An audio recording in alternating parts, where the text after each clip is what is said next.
Hello, welcome to Spotlight on Guilford. I'm your host, David Weinberg, and today we're talking with the Guilford Land Conservation Trust. We have Sarah Williams, the president, Bill Bloss, vice president, and Susan Merkel-Ward, secretary. And I understand you guys have a big milestone this year.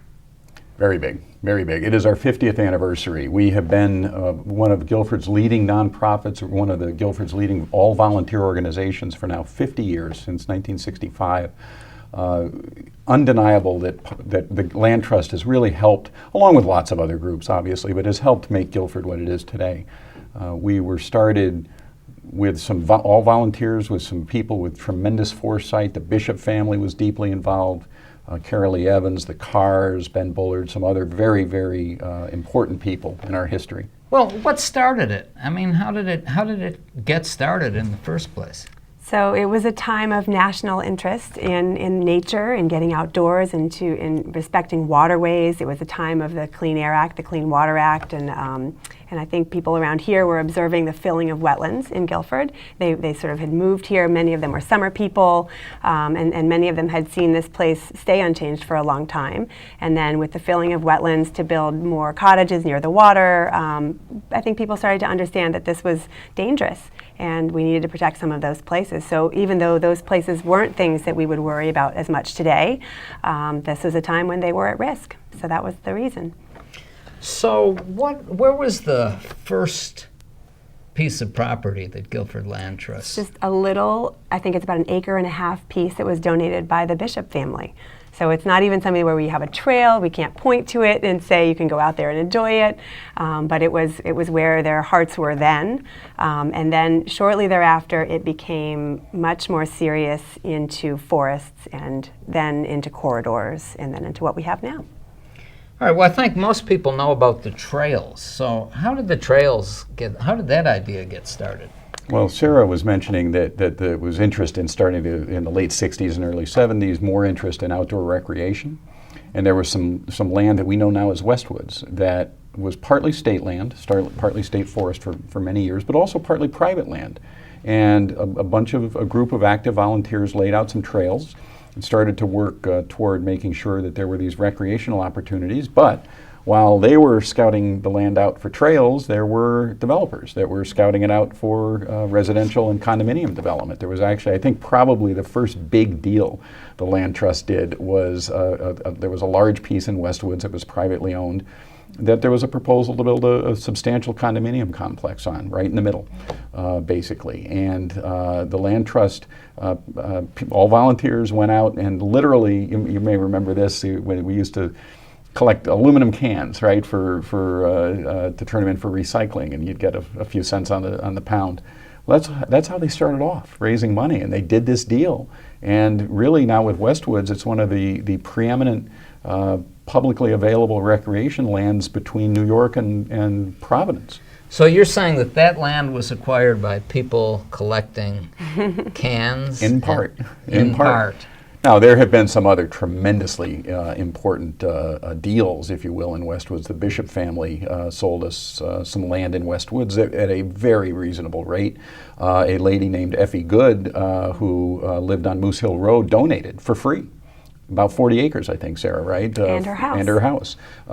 She loved Guilford so much that she said, look, I've got 40 acres of land that I know is important to this town. I'm just going to leave it to the Land Trust because I know the Land Trust is going to take care of it and make it available for people. And it was a tremendous gift and a tremendously important signal, sign, commitment to the town of Guilford. Now, I think you were telling me before we got started that the trails actually came before the land. Right.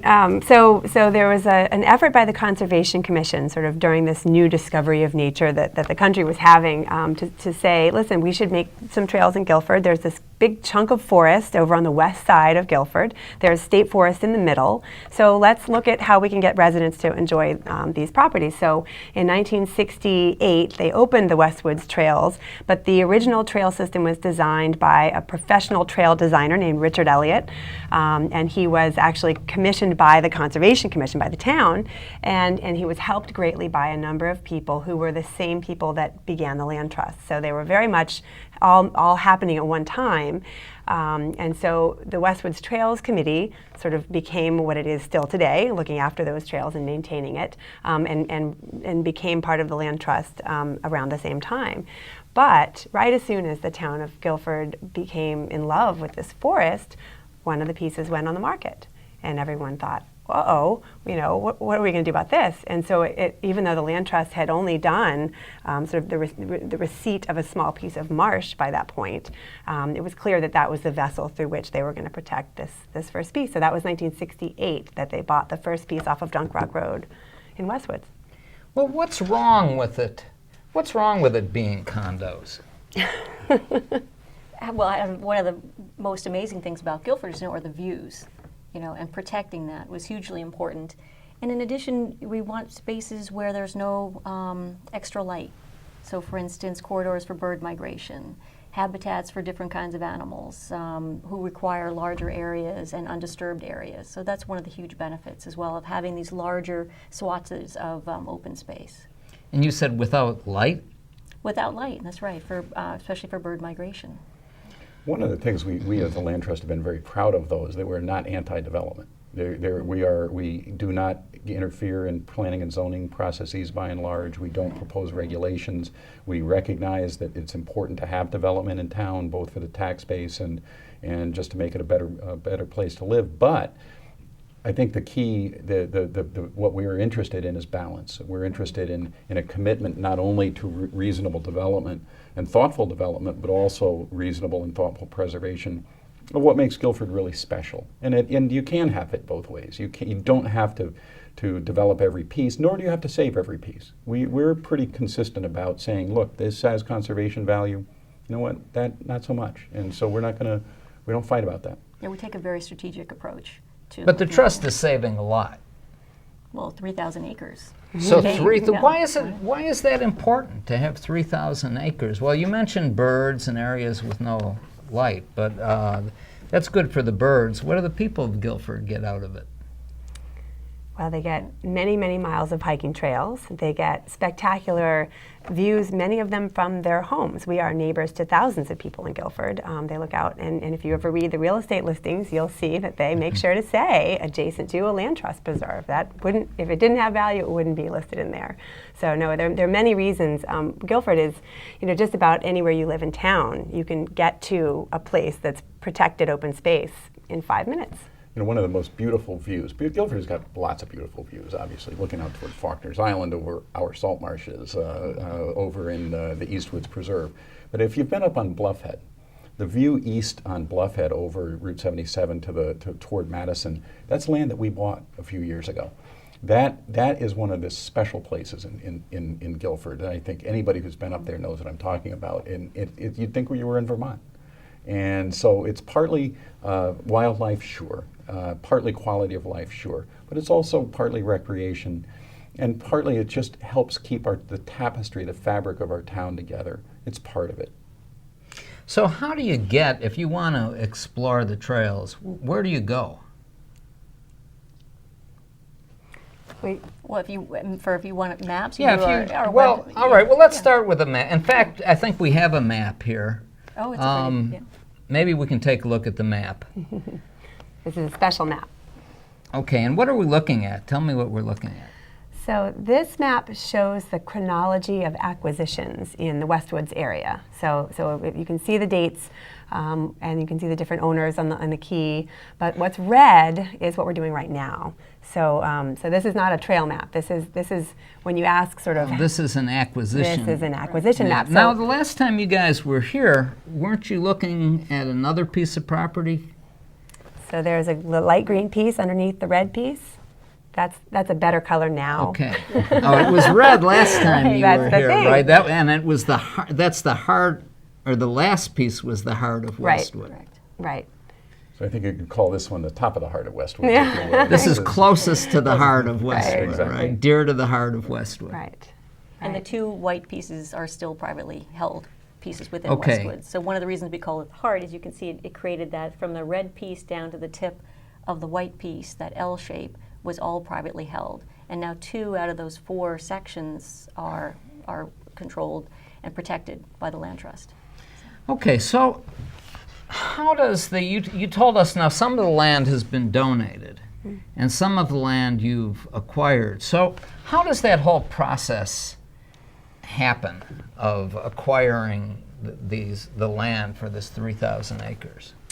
Well, there are almost as many ways that we acquire land as there are pieces of land, to be honest. There are people that have left us land in their will, like Effie Good, like Griff June, who left us a house up in North Guilford that he said, look, you can sell it and use it to acquire other land.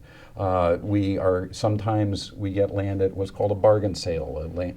A piece may be worth $250,000, but we'll pay, Priscilla Oddie up in North Guilford did something like that, where we bought the land. She had what was left of the family farm.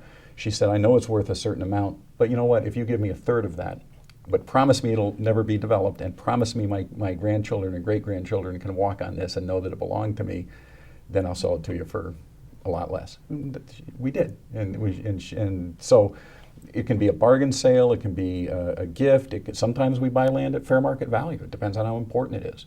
The more important, obviously, it is to fill in a hole or something adjacent, something that has trails on it. There's all sorts of things we can do, and we can be very clever. We can help people maximize tax advantages. We can help people kind of try to further whatever their interests are. Some people just want to know my land is going to be taken care of. This land that's been in their family for 8 generations, 10 generations, it's going to be taken care of. And so we can promise them that. So it sounds like at some point there's money involved in these acquisitions. There can't possibly be that many cans out there. Yes, there are a couple reasons that when people ask us, how have you achieved what you've achieved in Guilford? So 3,000 acres is significant. It's about 10% of the town. I always say that there are a couple very important reasons. And the first most important reason is the members of the Guilford Land Trust. I mean, we have 1,600 or so members who, when we say, okay, here's the map, here's why it matters, we need help right now, we're under contract, we try to make sure that we keep enough money in the bank that we can at least put a deposit down and secure the contract, and then we appeal to our members. There are some grants out there, but really most of what we do is very, very local from a broad, How broad do you range of become people. a member? You can go to our website and become a member. That's the best way. You can log in and pay right there. You can send a check to P.O. Box 200 and become a member that way. And being a member is, it's interesting. There are all kinds of members. All kinds of people are members of the Guilford Land Trust. And but what they are is they're consistent and they're devoted. They consistently give every year. And when we call them and we say this is what we need, the response to the Westwoods campaign was fabulous. People love Westwoods. It's really part of our community. So I should mention 2 things also. The web address, by the way, is guilfordlandtrust.org. Okay. Guilfordlandtrust.org. I'm sure you can also search it and it'll pop up. But the other thing, And you're on Facebook too. yep. that's what I'm told by the people that are younger than me. okay. I'm not a technology guy. I'm involved in other things. So but the other point I think that's very important to make, the Guilford Land Trust is the largest single membership organization in town. There are a lot of great organizations, obviously, but we have 1,600 members. That's a lot. And so when you think about the households, probably somewhere around 20% of the households in town are members of our land trust. I think one reason that's happened is that we are still all volunteer. When you look at the reports from the companies, entities that rate charities, that rate nonprofits, how do we compare? We don't have any overhead. We don't pay any rent. Thanks, Guilford Savings Bank lets us use some space. We don't pay anybody. Every dollar that comes to the land trust goes back out in terms of either acquiring more property or taking care of the property that we have but in terms of just nuts and bolts things like fixing chainsaws or fixing, buying trail paint or something. Not a dollar goes to any human being for any services other than our tax accountant, which we think is probably something we need to do. So if somebody, and how many miles of trails are there? Do we know that? Oh, I should know this off the top of my head, but I don't know that. I want to say Westwood's has, I'm going to get this wrong if I try it, but 26 miles of trails in Westwoods. And Westwoods is kind of zany. You were talking earlier about getting lost. Yes, I've been lost in there. Don't panic. Well, you can get a map. You can there's three things you can do in terms of a map. You asked about that earlier. There are paper maps around. Breakwater Books has them, Bishop's has them, I know. Pages. The little pages, the little store up in North Guilford has them. You can also get the map on our website, and guilfordlandtrust.org. And there is now, for Westwoods, no help to me, there is an app that you can put on your iPhone or your... So if you're map challenged like I am, You know, it's quite fabulous if you download at home on your own wireless, because it uses a lot of battery, and but you get it on your phone, and then you literally follow the blue dot through Westwood. So I mean, I am there are a lot of things I can offer to the Guilford Land Trust, but when Bill and I lead a hike together, he goes first, and I like the blue dot, to get me out of there. because in theory now there are trails with little shapes that you can follow that are supposed to get you out of there.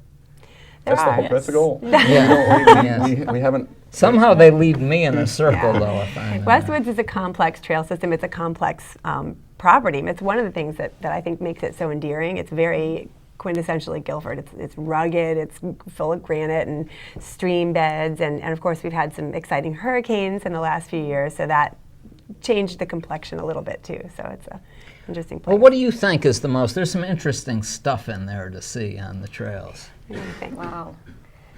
One of the things with the split rock, with the cedar growing up through the middle of that, that's like an iconic, spot in Westwoods. Views over Lost Lake, the mountain laurel pathways.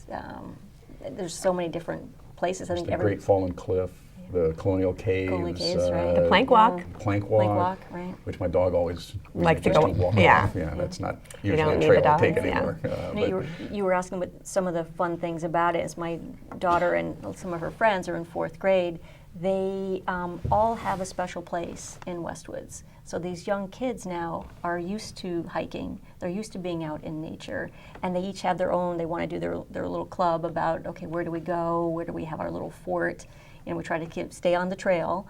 But at the same time, it's given them an opportunity to explore nature and to get away from their devices or get away from events. And it's completely unstructured time where they can have a huge amount of fun looking for frog eggs or salamander eggs, or flipping open a rotted log and finding bugs and whatnot, or identifying different trees and birds' calls. And I think especially nowadays, that's extremely important to provide that for young people and for children. And there are quite a few species of flora and fauna in there, aren't there? It's wonderful. It's wonderful. It's very complex and very unique. It is. But the Land Trust protects upland forests. We protect hayfields. We protect marshes. We protect ponds and streams. We protect corridors along rivers and streams. So I mean, the founding documents for the Land Trust were focused on natural resources and keeping them natural and having land stay. And we're talking about land, but there's a lot of animals that are unique to the Land Trust land. And habitat for there are some species that are struggling greatly, and those make properties priorities for us. Absolutely.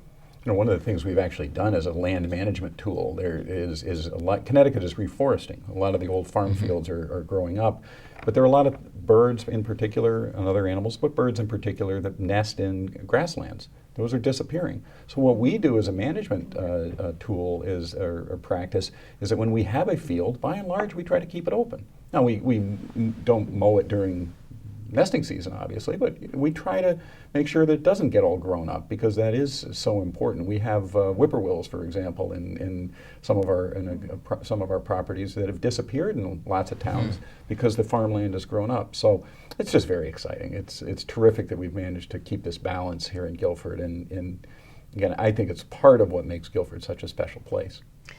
So again, the trailheads, if people want to walk the trails, where on the street do they go to find the beginning of the trails? Well, if you want to explore all around Guilford, I would actually go to our website first, because there's a section called Properties, and then you pull down from there, and then the town is your oyster. You can go to the north, you can go on smaller pieces. We try to highlight pieces that can sustain that kind of use. So if it's listed up there, it's got something that helps you get into it. We're revamping all of our kiosks. They've gotten quite fancy, particularly around the Westwoods area. We have some board members that are just amazing with the mapping. So it's been big changes. And you can park near the trailhead. Usually it's either alongside of the road or there's a small parking area. There's usually a few spaces, but I think the can't miss trails. Apart from Westwoods. Right. Obviously Let's Westwoods get out of Westwood. is going to be on everybody's short list. Westwoods, we found out actually kind of accidentally that Westwoods is one of the most popular spots in New England for mountain biking. Literally all over New England, people come to Westwoods, and that's great. But Bluffhead, if you haven't been to Bluffhead, gotta go.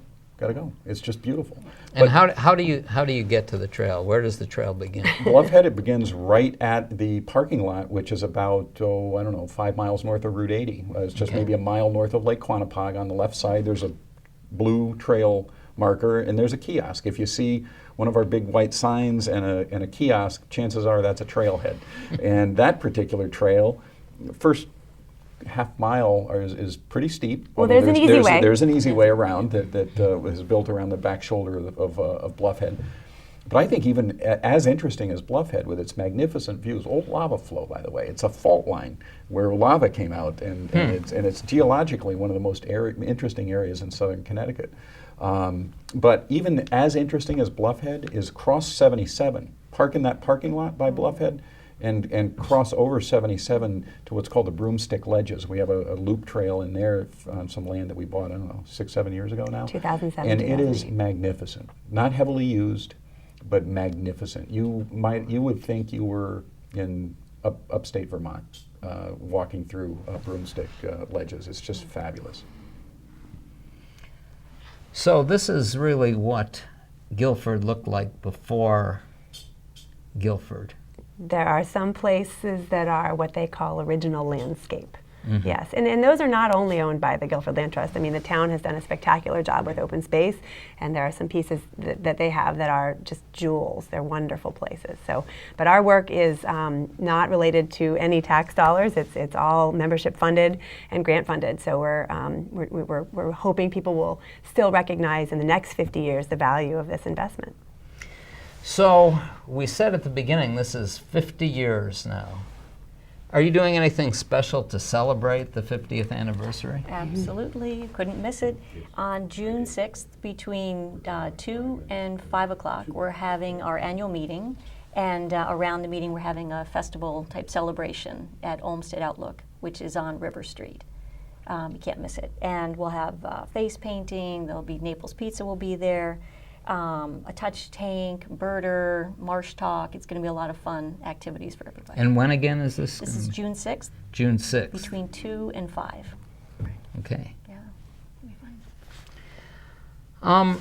So tell me a little bit more about, we talked about raising funds, but how does the Land Trust, you've mentioned it's all volunteers, but how does that work? Exactly. What do people do as volunteers? How does the business of it sounds like there's a lot of business involved in the Land Trust. How does that work?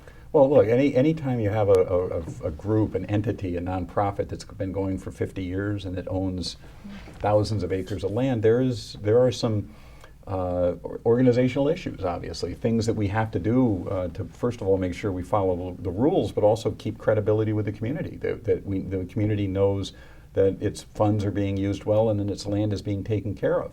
We have a board of directors. We have a set of officers.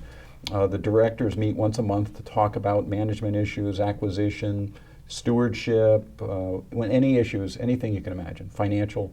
But we also have, in addition to the directors, we have dozens and dozens of stewards, people that take care of the property. Maybe a neighbor to a particular piece of property says, you know what, I'll keep an eye on this for you. I'll make sure that if there's anybody out there doing something they shouldn't be doing, I'll give you a call. I'll make sure the trail is picked up and marked. We'll do all of those things. So it's really not, there are 10 or 12 people that meet once a month, yeah, but there are literally dozens of other people who keep an eye on properties, get out there and work in Westwoods, cut the dead hemlocks down when we were hit with that scourge a few years ago. So it's in addition to being a large membership group, it's a large volunteer group too, and it couldn't happen without all of these people. The Westwood Trails Committee specifically has been phenomenal at taking care of the different trails in Westwoods and beyond. So, well, how do they decide what needs to be done?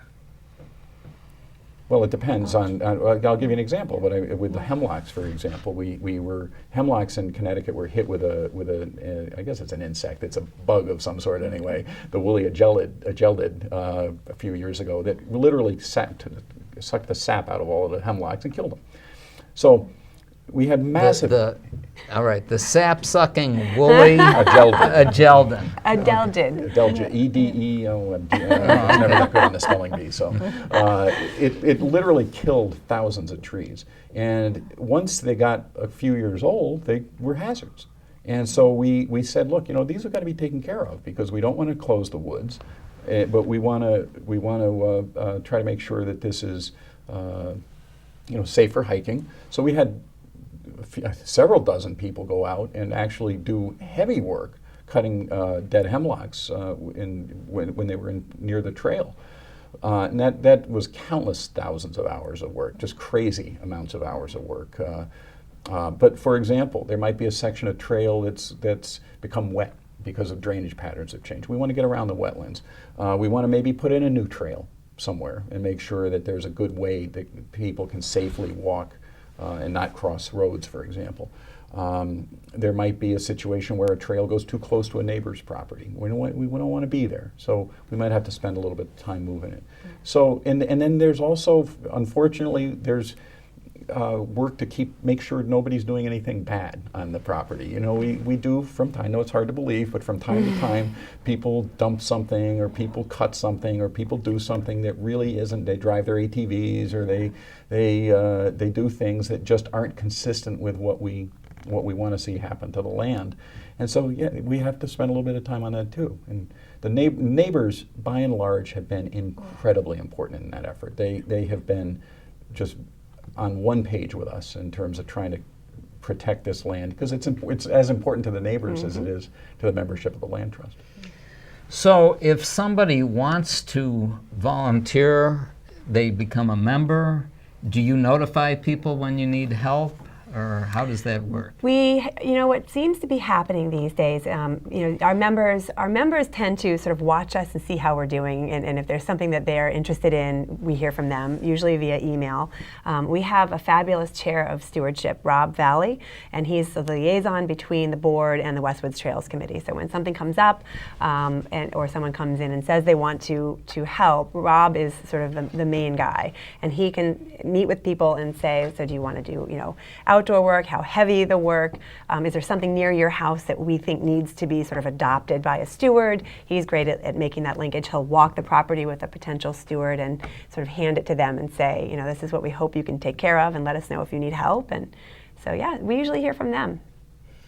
So again, if people want to join the Guilford Land Trust, they can visit the website, which is guilfordlandtrust.org.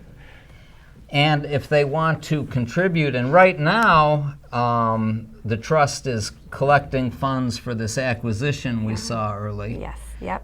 Close to the heart of Westwoods. It's adjacent, right? Westwoods North, yep. And this has just come up fundraising recently, this acquisition. It's been a quick one, 17 acres, and we had it under contract for about 6 weeks. So it was faster than we normally do things, but it was that important. And that's one of the great things about the trust, frankly, with somebody that's got land that's important. They don't want to drag things out. They don't want to deal with the town sometimes because it can take months. Maybe we can do it a little more quickly. They should call. So please visit the website, attend the celebration on June 6th, pick up a map, download the app for Westwood Trails if you're directionally challenged, And I'd like to thank you for joining us here. I know I learned a lot more. I thought I knew a lot about the trust, but I learned a lot more tonight. And thank you, viewers, and we'll see you next time.